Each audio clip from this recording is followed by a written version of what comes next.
The late 90s were many things, but for me, it was all about the Pentiums and Windows 98. So I was positively delighted to learn that the DOSBox Pure RetroArch core, which can run on Xbox Series consoles, had recently gotten support for Windows 98. That's what this video is going to be all about, talking about those classic Windows 98 games, the experience, how the emulator works, and how Xbox Series consoles manage it. So strap yourself in and get ready to install Windows 98.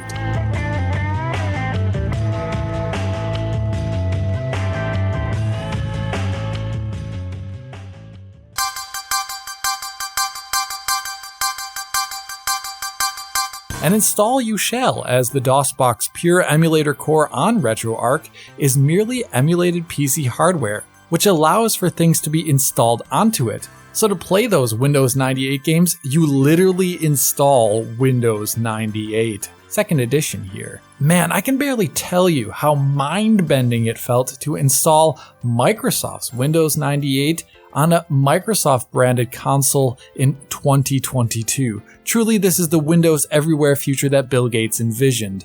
And that Windows 98 you install is the real deal. A fully fledged operating system for installing games and any software you really want. Even Microsoft Word, which I used to type the script for this very video you are watching right now. As you can imagine, this emulator is as hardcore and as challenging as a real Windows 98 PC from that era would be, and it comes with all the baggage that might entail. You install the games yourself on top of the OS, and you load them up in the desktop environment. Though there is a key difference to mention. All the software, including Windows 98 you install, is not sourced and loaded from disks, rather from disk ISOs. For someone like myself, that means creating ISOs of the software using a CDRW, and then loading them up in RetroArch in the many ways one can do that. I chose the FTP method as it was relatively simple to just drag and drop the files from my local PC. It is a little sad that we can't just pop CDs into the Xbox here, but it's more a limitation of RetroArch on Xbox than anything else.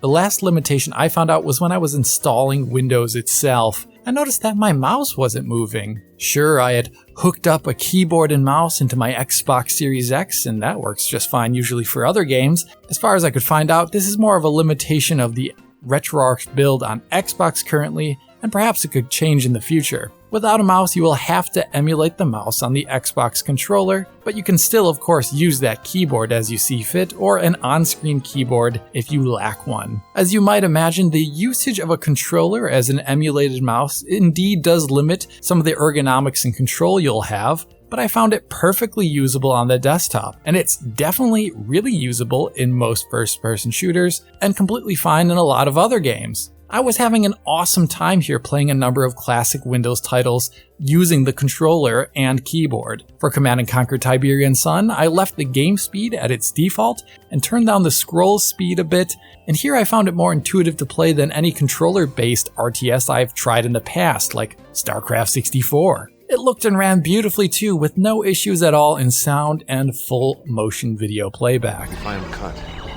do I not bleed?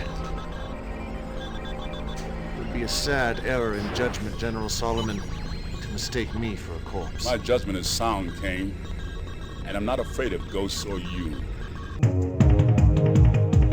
In a game like Turok, which was already made for the misbegotten N64 controller, an Xbox controller with two sticks felt positively overpowered in comparison. Even when I foregoed 3D look, the controller played well and I was shooting dinos and first-person platforming like a pro in no time. For those of you who know Turok Dinosaur Hunter on PC, you may know that it is a classic 3dFX Glide title. Glide was the proprietary graphics API for Windows and DOS and, I guess, Mac OS, made by 3dFX for their series of graphics accelerators in the 90s. 3dFX Voodoo cards were essentially the 3D accelerator add-in cards to have in your PC in the mid to late 90s for the best performance and graphical features.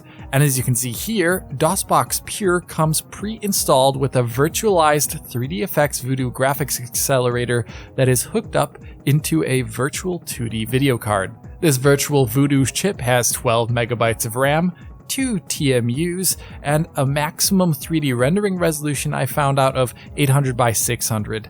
That makes it extremely similar to a Voodoo 2. With this, you can play any Glide, OpenGL, or Direct 3D title you can really think of, and all 3 APIs worked just fine in the games I tried. In Quake 2, you get all that fancy lighting and baked radiosity just like the original, and in other games you can enjoy those incoherently filtered textures just like the good old days. So 3D acceleration is here, but it's important for me to mention how it functions technically. For one, we are talking about emulated graphics hardware on emulated Windows. So just like an old PC, you have to install the 3dFX drivers for the emulated chip to be usable. You can load up arbitrary files like this by loading them mounted on the core, so to speak, as a zip file. They then show up as a D drive on the emulated PC and can be accessed from there. The second important thing regarding this 3dFX Voodoo emulation is that it's going to be limited by the emulator here on Xbox. See, DOSBox Pure here is emulating everything on the CPU as far as I've been able to find out.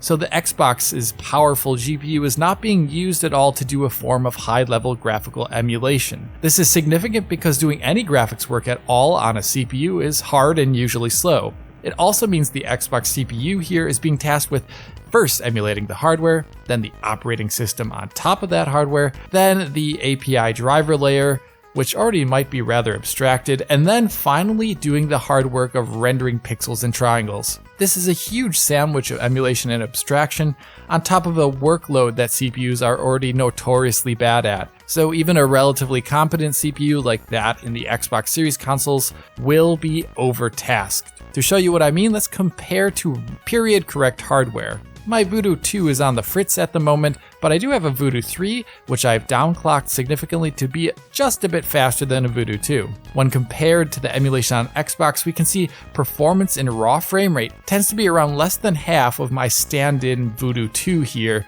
in Unreal at 800 by 600. That just about lines up with being around or under Voodoo 1 performance. I know that it is the emulation being slow and not the emulated hardware being slow, as the emulator allows you to degrade the emulation quality. This will cost you texture filtering and a bit more, but it does run faster, 7% in my measurement. This points to the fact that the Xbox CPU is having a bit of trouble emulating this graphics accelerator. In practice, this means 3D acceleration performance is fine, but it's not exactly 1998 quality material. Much like how the original Voodoo would have started struggling heavily in titles from this era, so does Xbox emulation here. For example, with Unreal at the lowest 384p resolution, there can be smooth moments, of course, but there's also some really rough moments as well. It seems like multi-texturing is the weakness here, so more advanced games like Sega Rally can run unfortunately slow at 480p resolution. While that is the case for later, more advanced titles, the emulated acceleration is perfectly fine for earlier 3D titles, like 1997's Turok Dinosaur Hunter that I showed off earlier, that ran exactly like it should up to the frame rate limit and was smooth as the real deal would be at 480p.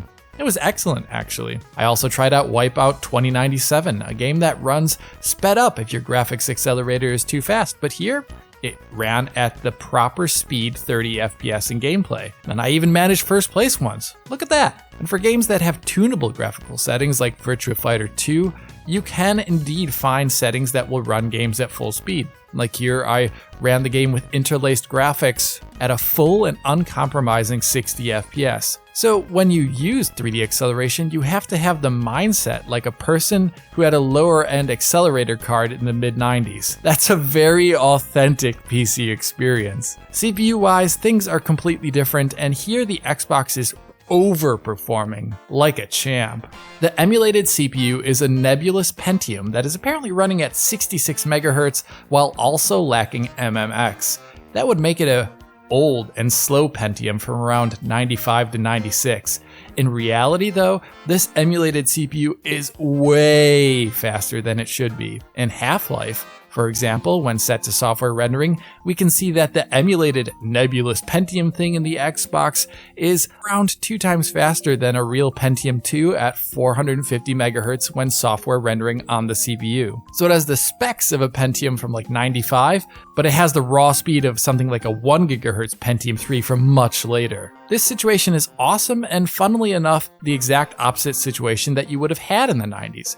In the 90s, you had 3D accelerators because CPUs were not fast enough to do graphics like them. Here, the Pentium 2 is, for example, completely hosed by a downclocked Voodoo 3. On Xbox, the reverse situation is true. The CPU is trouncing the accelerator here in Half-Life, for example, where software rendering is 33% faster than utilizing the emulated Voodoo card at the same resolution. Kind of humorous that this is the case, but it really does make sense. With software rendering in games, the Xbox CPU is not having to calculate that emulated accelerator, hardware, API driver stack, etc., so it can use all of the Pentium 3-like might it has to make the game faster. So if you are using this emulator on Xbox consoles, I recommend trying to run as many titles as possible in their software modes. For RTS-like titles, there's usually only a software mode anyway, so you're fine there. But for titles like Quake 2, you have to select software in the menu. This will mean changes to graphics like a lack of texture filtering and perhaps no VSync, but I honestly love that unfiltered look, and you can at times force VSync in software mode depending upon the title at hand.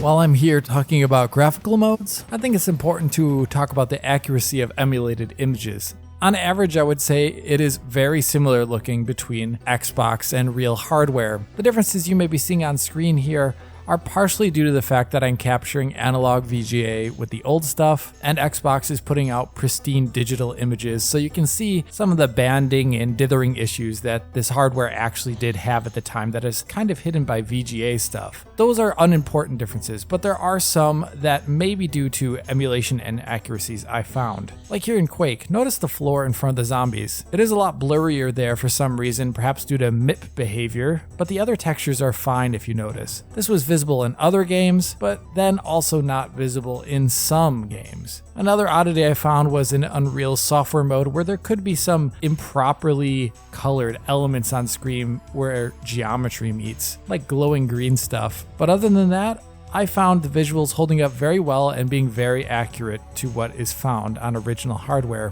Of the dozen games I tried out, only one did not work, and that was Diablo 2. It installed fine, but it would not load into the game. Perhaps this is the emulator here, or it is my mistake with how I installed stuff. Maybe you in the audience will have better luck with Diablo 2. And for those of you in the audience using an Xbox Series S, I was curious to see if the emulator would perform worse there, given how this is so heavy on the CPU. When using software mode, for example in Half-Life, I measured a 5% faster result on Series X on average over multiple runs. That aligns very well with the difference in core frequency between the two machines. But I did notice some variability. With graphics acceleration in Half-Life, I found it being around 8% faster on Series X. And in Quake with graphical acceleration on, I found it around 10% faster on Series X. So depending upon the way rendering is done, Series X will be around 5 to 10% faster. Okay, so now we know how Windows 98 emulation works here and how it performs, but is it worth it for you to check out?